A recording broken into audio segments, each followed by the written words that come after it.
Welcome back, gentlemen critics. I know it's been a while. We've been really busy, but we're really excited to come back and bring you guys some news. There's a lot of things that have been going on in the comic book community and video games, and we just like to bring a lot of those topics to you. We're going to start out with DC, and we're going to follow up with the topic that we've already covered, The Killing Joke, because as you know, it's recently come out, and there's some mixed reviews. Jesse, I know you have it on Blu-ray. What are some of your thoughts on The Killing Joke?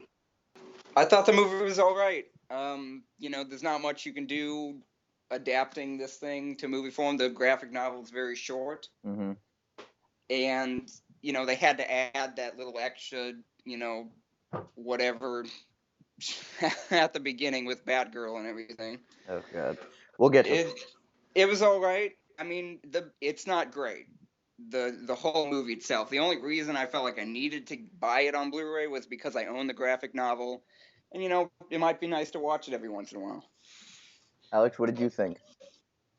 I mean, I agree for the most part. It was really well animated, not shockingly, because it's DC, and that's what they do best. I agree with Jesse in the fact that it wasn't anything, to write home about. It was a really good adaptation of it. They didn't really change a whole lot, which was good. But I enjoyed it overall. I was happy with it. Yeah, I thought when I was watching it that it was pretty underwhelming. Yeah. I've already seen that backstory with the Joker done in video games and in TV very well. So to see it again done sort of subpar, it sort of felt like it was, I don't know, out of place. It's the same story. It's the same story that was written like way before we knew really anything about the Joker by Alan Moore in like the 70s.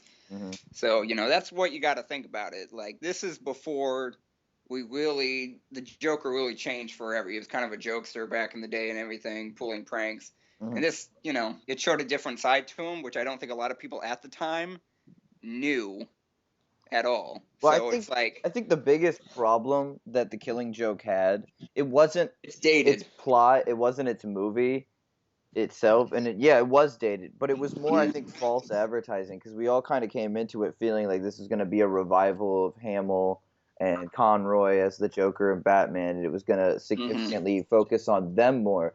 And I think we were all open to the idea that they were going to interpret the story a little differently, and they didn't need to follow the comic to a T.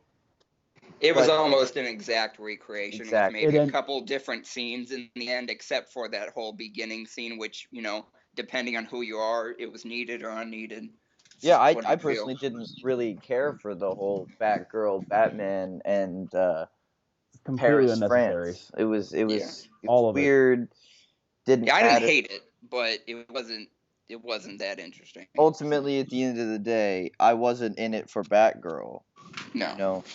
Nobody was. They should have done something with the Joker, previously, to lead into that entire Killing Joke story. So it ended up being into a script reading, pretty much is what it was. It was just them reading from the comic book. Yeah. Pretty much. And it didn't really even follow the art style, really. It's like it had, like, everything looks the same, but it's just like a decent animating job that they did, because the artistry and everything back in the day was iconic. So Yeah, I think overall, I wouldn't really recommend it to anybody. If you really, really love The Killing Joke, you should watch it. But if you're just a casual fan of Batman or superheroes, I don't think it's really worth your time. Yeah, just rent it. Don't buy it like I did. Yeah, definitely don't buy it. I'm a collector, so that's just what I do. But speaking of Blu-rays, you should buy Batman vs. Superman Ultimate Edition. Oh, yes. Yeah. Was awesome. Just so incredible. They add so much more to it, and a lot of people had the problem when they went and saw the movie in theaters that it felt like a mess, and it felt like there weren't really any transitions. It was just like, meanwhile in Metropolis, meanwhile in the Batcave, meanwhile in wherever. And it was just in the Ultimate Edition, it flows a lot better. Yeah, the studio just want to rip certain scenes out for no reason in the slimmed down, cut down version in theaters. And the Ultimate Edition adds a bunch of scenes, like stuff you may have thought was confusing. I think they pretty much they give you everything you need here.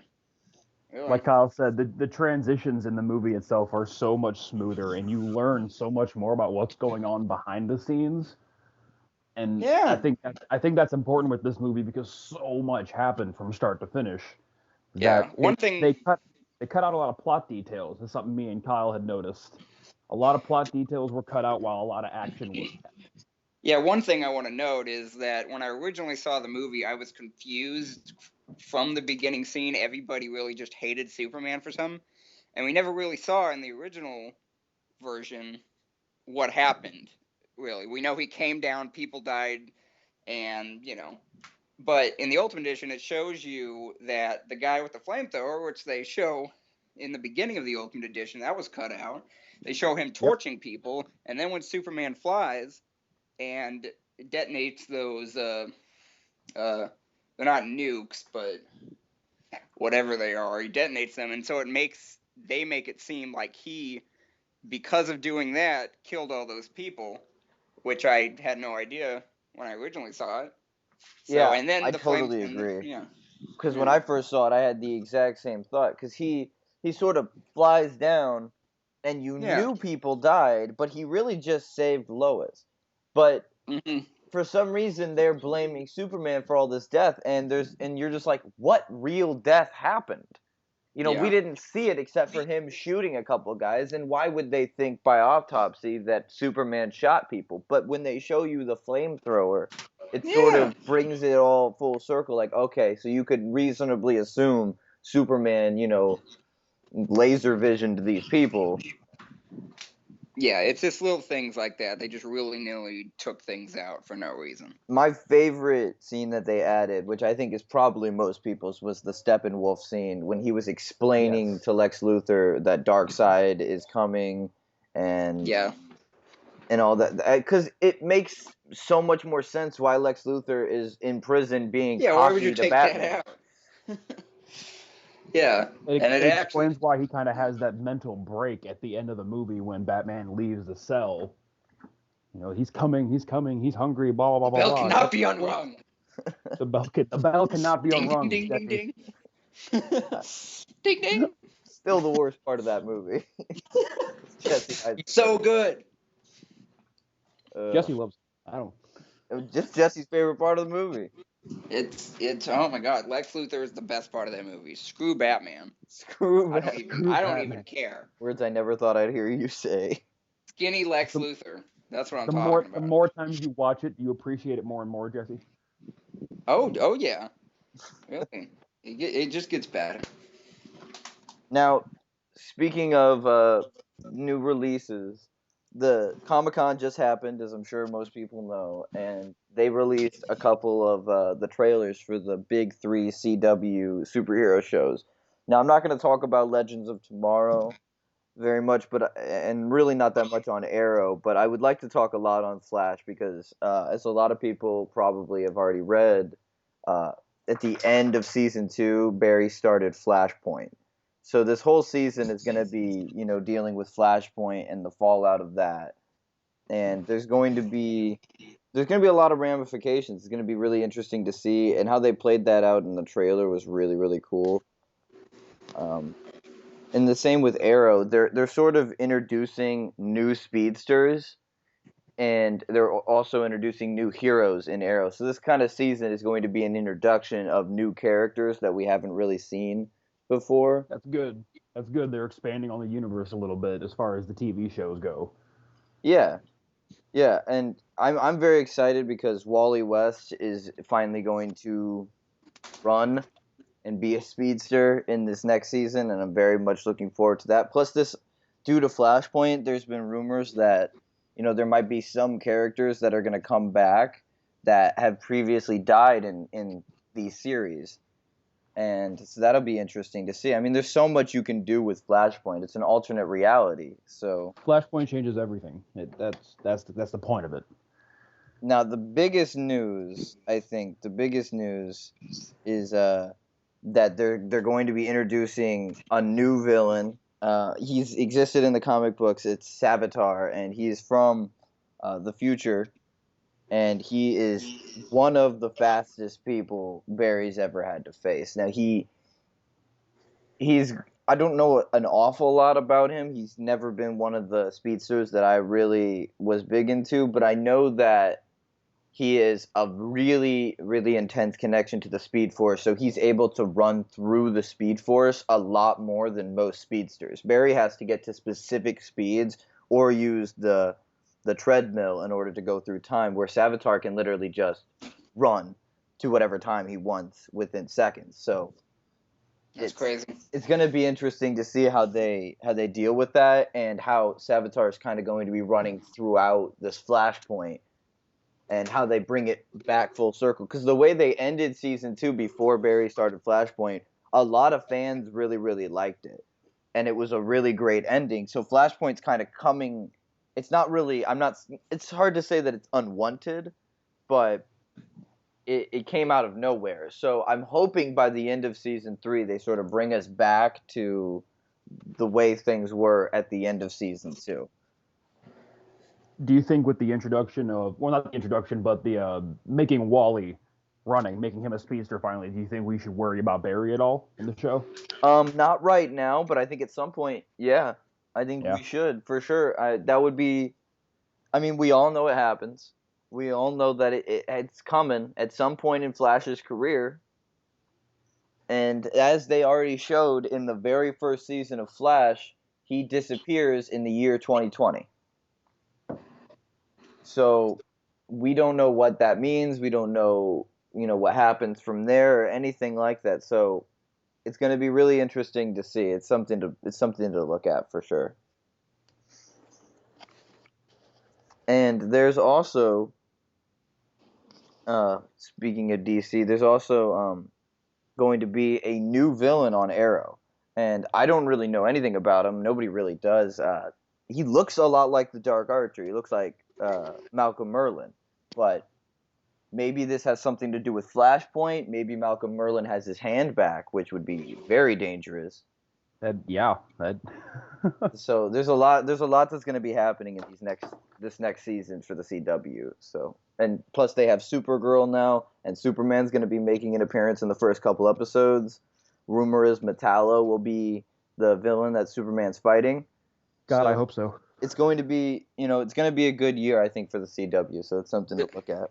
Is that going to be a new actor playing Superman? Just yes, some it random is. person? It is. They are confirming Smallville is not canon in this new CW universe. Interesting. As much as I enjoyed Smallville, I'm glad it's not canon. Yeah, me too. I don't like the idea that we've already seen Doomsday and we've already seen all these villains, and they were done in such a weird way. It's an early 2000s way. Oh, jeez. But that would move us right along to Marvel.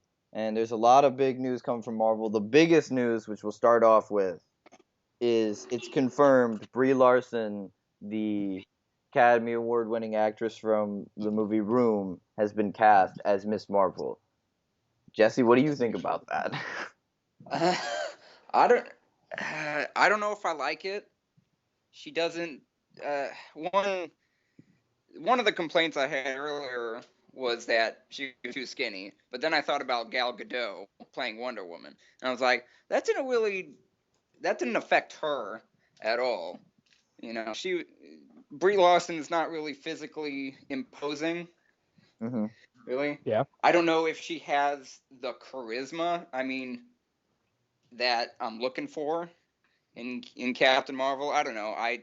My pick would probably be Charlize Theron, like hardcore. That would have been a good pick. Yeah. I don't know who else I would choose, but yeah, I don't know if I'm feeling it. We're just gonna have to see, I guess. Alex, what do you think? I think as far as her acting, from what I've seen of her acting, she could do it. I don't imagine that Captain Marvel she's a is good that actress to get it into. Oh yeah, I don't think that she'll ruin the character by any means, but I agree with Jesse. She needs to bulk up a little bit. It's Captain Marvel. I mean, you got to be a little intimidating. Other than that, though, I think she'll do fine. I think Marvel makes excellent casting decisions, and they have since Robert Downey Jr.'s Iron Man. Like, how many times in the last 10 years have you been upset with a Marvel casting choice? Only once. And what was that, Kyle? Edward Norton. Edward Norton. that was before Robert Downey Jr. though, wasn't it? It was. You said in the last 20 years. It's in the I said last MCU. 10. So. I like the casting decision. I think she's an extremely talented actress, and yeah, they're choosing to go with my personal favorite version of Captain Marvel / Miss Marvel being Carol Danvers, and Carol Danvers is not the most charismatic person in the world. I mean, she grew up on military bases. She's been in the armed forces her entire life, and she got these abilities by the actual Captain Marvel from the Kree while she was in the military. So she's a very stern, forward-thinking, person. So I don't think it's, like Alex said, it's not going to be tough for her to get into that mindset. And well, sell even that then, character. I don't know if she could really scare me with her performance and be that kind of stern person. I've seen her act in a number of movies. I don't know. Like, it seems, I don't want to go there, but it seems some performances she can play a bitchy person. I don't know. That's just how it comes off sometimes. I don't know. I think she once you win an Academy Award, I think that I give you some props, and I'm gonna give you the benefit of the doubt on this one. I think that she can probably pull it off.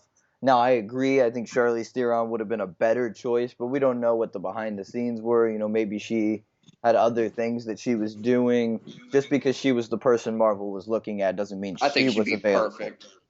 Yeah. But it'll be interesting to see moving forward. I mean, she does need to bulk up. Obviously, she needs to get a little stronger. I mean, we're talking about a person who could literally throw the Hulk. So, she needs to be at least a little bit. You can't do that? No.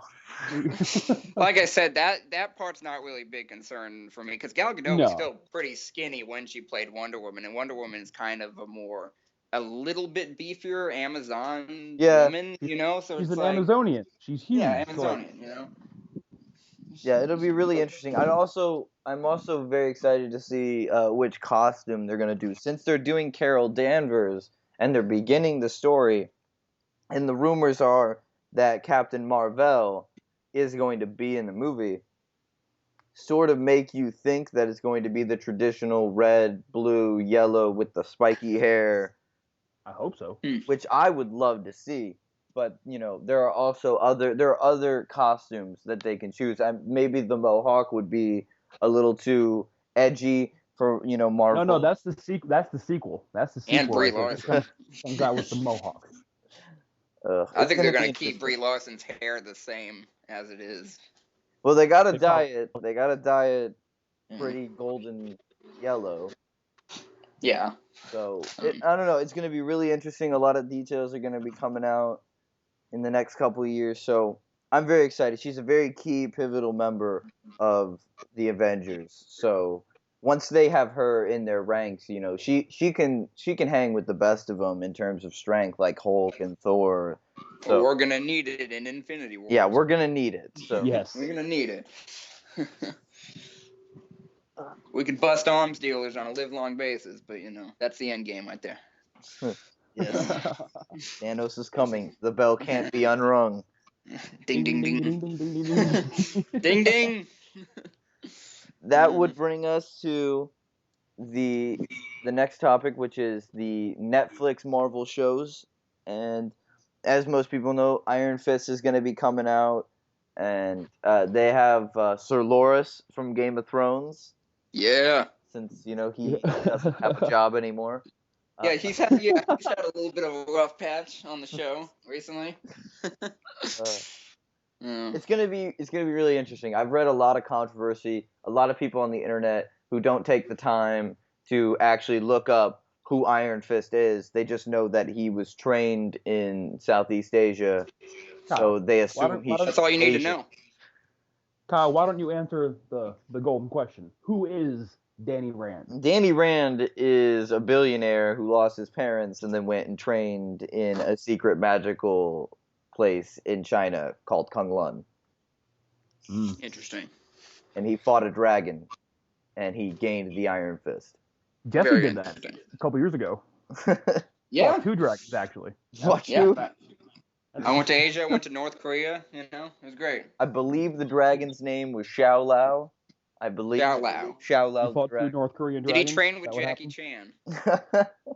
No, He's but I gotta do be think in he this trained. universe. He trained with Jet Li, I believe, Jet Li. Oh man. and that bald girl from Doctor Strange. Okay. And that bald girl from Doctor Strange. Oh yeah. Also, Jesse- Luke Cage. That's gonna be a thing. That trailer looks really cool. I mean, Luke Cage is a great hero because he's not really a hero. He's just a guy that doesn't really want to be doing what he's doing, but he's doing it because he does have superpowers, and like somebody should. You gotta be. Yeah. You gotta do something. Somebody I'm a- needs to save Harlem. The trailer's done a really good job of hyping me up for it because I'm really excited about the Luke Cage series. I think that's going to be really good. Power Man is awesome. I love Luke Cage, and him and Iron Fist are great friends, and they're mercenary heroes. Okay, Iron Fist and Luke Cage will just like accept a job to go be a superhero if you pay them. So it's interesting. I can't wait to see them meet. I hope that they have good chemistry on screen. That'd be huge for me. Comes back to the Marvel casting decisions. They Mhm. haven't let us down yet. Really though, it's been a very long time since They gave us Daredevil. I mean, come on. Daredevil was- is amazing. That was before the MCU. If you Bad haven't watched it, watch Daredevil. Okay. flick. It's Best very- performance Ben Affleck has ever done. Okay. No, not that. No, Ben Affleck. not that Daredevil. Oh, not the. Oh, never We're mind. gonna forget Okay. that we're talking about Charlie Cox, the best Daredevil. I don't know, man. Not as good as Batfleck. Affleck. I don't know. Argo was pretty good. Yeah. Yeah. Sure. I'll give you that one. The Defender series is going to be coming out, and they've been saying since the beginning that MODOK is going to be the villain. I can't wait to see that because MODOK doesn't just mean a villain. That also means an entire criminal organization named Advanced Idea Mechanics, or AIM for short, that he's in charge of. It's going to be awesome to see Iron Fist, to see Daredevil, to see Jessica Jones, to see Luke Cage taking on, a criminal organization and trying to save the world. It's going to be really cool to see. Yeah. And at Very at the excited. same time, you could just think, why not call the Avengers? Because they're there too. Sometimes you don't have time, okay? Plus, the It's- Avengers are fractured right now, okay? Whose fault is Kinda- that? Hey, man. Don't It's go ahead kind of and like say Tony's Suicide. fault. It's Ooh, kind of okay. like Suicide Squad. Okay. Batman had to see all that crap in the sky. He didn't for some reason. I don't know. Yeah. They were in Superman was they were, dead. They were in Midway City. Batman wouldn't have seen them from Midway City. Oh, come on. Somewhere in the Batcave, and a lot. Batman knows Okay. everything, okay? There was floating know it. debris in the sky and lightning crashing down on buildings. Somewhere in the He's got Batcave, more there was a important monster. things to deal with. He knew it was happening, and he also knew that the Suicide Squad was sent there, so he was like, they got it. Yeah. Maybe they'll die, and I won't have to fight them anymore. I'm going to let I him don't know. keep it in-house, since one Yeah. squad member started this anyway. Spoiler alert.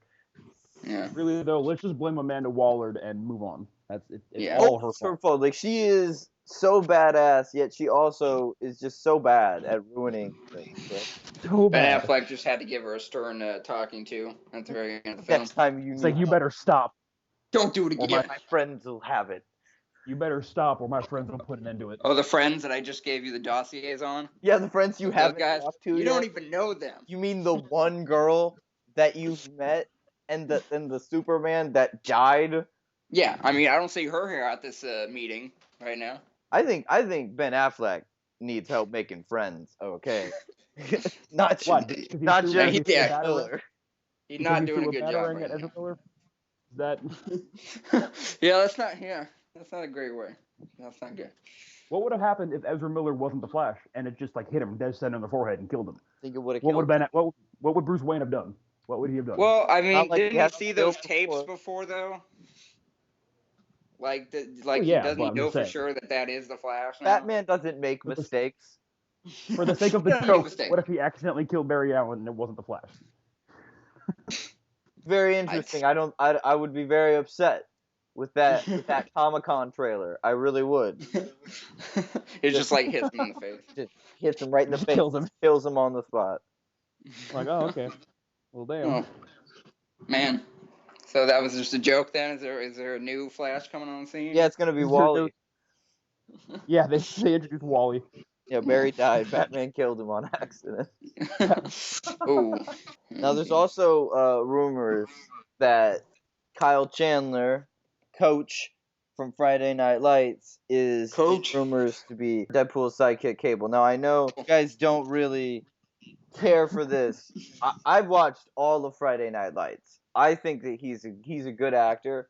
Now, he may bring a little bit of a southern twang to Cable, but honestly, I think he could totally nail the character. I don't see him. I don't see him as Cable. With the white hair, and he's gonna have the scar and the bionic arm and eye, traveling through the future. He seems like the kind of guy who could get really pissed off at Ryan Reynolds. Okay, and that's why I think it's gonna be great. I have not seen Friday Night Lights, but me either. And I've seen Wolf of Wall Street. I've never seen Kyle Chandler. I don't know anything about him, but I'll trust Marvel. I'll bring it full circle. I'll trust Marvel again. Yes. Well, this is Fox, and they gave us the new Fantastic casting. Don't talk about Fantastic Four. You gotta think when it comes to being Cable, you gotta think Ryan Reynolds has some kind of input to that, right? Oh no, I want Dolph Lundgren or Ron Perlman. Those are my. We all want Ron Perlman, but it's not gonna happen. Okay, Ron Perlman is lobbying. How is it not gonna happen? He's lobbying for Hellboy 3. He has been for like 5 years. He can put Hellboy 3 on the back burner. Tell that to Ron Perlman. Tell that to Ron Perlman. Give me his phone number. I'll try to convince him. Look, Jesse, warn. This is not for you. Okay. Not many people are really looking for Hellboy 3. I'm just gonna tell you that right now. What you need to do is play Cable. All right. Like I think the world is satisfied with the amount of Hellboys that we've got. I could have a Hellboy 3. I'd watch it. I definitely would be okay with a third Hellboy in your life. But I want Liam Neeson to be Cable. That's what I want. Liam Neeson would do really great. He'd be the perfect Neeson Cable. Could do anything. Another weird, Cable, instead of being just an American, Cable would now be, have another accent. He'd be Irish. And Ryan Reynolds would love it. If I take, it says tricks are for kids. If I get this, you understand I'm not a kid, right? Yeah, there won't be any issues. I'm going to leave this money on the counter, and I'm going to take this. No one's going to follow me, correct? I do believe that tricks were just for kids. For those of you who don't know what that is, go watch Ted 2. You'll love it. Yeah. I just watched it last night. It's surprisingly decent. Yeah, it wasn't better than the first one, but it was okay. Yeah. Movies rarely are. That Comic-Con fighting scene was just, it was awesome. He got hit with the Enterprise. It was so funny. Okay, well, that would move us on from Marvel to video games. We got to talk about